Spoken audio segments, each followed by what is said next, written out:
বেশি, কিন্তু রাস্তা কত সুন্দর। ওই সময় রাস্তা নাই, পাথরের জমিন, চতুর্পাশে পাহাড় আর জঙ্গল।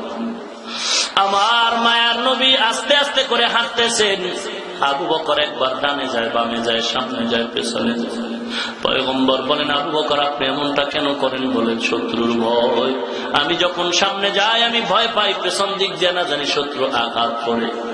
আমি আবু বকর থাকবো আর আপনারা আঘাত করবে, এটা হতেই পারে না রে পয়গম্বর। যদি শত্রু কোনো আঘাত করতে চায়, প্রথম গুলি আমি আবু বকর নিব, তারপরে আপনার, এর আগে হবে না রে পয়গম্বর। আবু বকর আমার নবীকে নিয়ে কদম দিয়ে আস্তে আস্তে করে হেঁটে হেঁটে একটা গুহার কিনারায় দাঁড়াইছেন। রাত শেষ হয়ে গেল, আমার নবী একটু বিশ্রামের জন্য দিনের বেলা গুহার মুখ দিয়ে ঢুকতে চান। আবু বকর একটু দেখেন ভেতরে কি অবস্থা। আবু বকর ঢুকলেন, পরিষ্কার করলেন।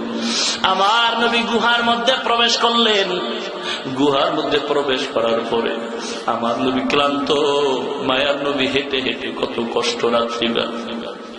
কাফেরেরা ঘুরতেছে, কই মুহাম্মদ তো নাই। আবু বকর যখন ভেতরে আমার পয়গম্বরকে নিয়ে ঢুকছেন, আল্লাহর কুদরতি হেফাজতের মাধ্যমে গুহার মুখের মধ্যে মাকড়সার জাল, কবুতরের ডিম তা দেয়।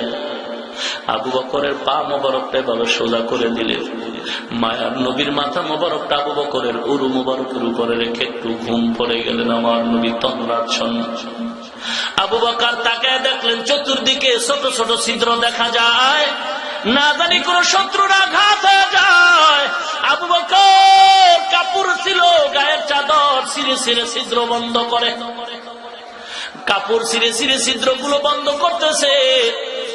কাপড় শেষ, তবে একটা ছিদ্র এখনো বন্ধ করা হয় নাই, ছিদ্র এখনো শেষ হয় নাই, কাপড় না। আবু বকরের অপর পায়ের গোড়ালিটা দিয়া ছিদ্রটা বন্ধ করে রাখলেন, চেপে ধরলেন। আল্লাহর কুদরত, ওই গর্তে ছিল একটা সাপ।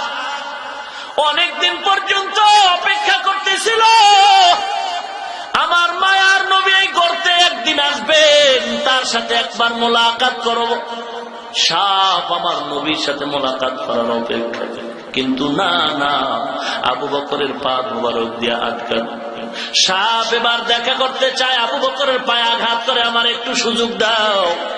মায়ার নবীর যদি দেখতে না পারি আমার কলিজা ঠান্ডা হবে না। আবু বকর পা সরায় না। সাপ এবার সিদ্ধান্ত নিল, যদি পায়ের দাগ বসায় দিতে হয়, বেয়াদবি হলেও আমি মায়ার নবীরে না দেখা ছাড়ব না। সাপ সিদ্ধান্ত নিয়ে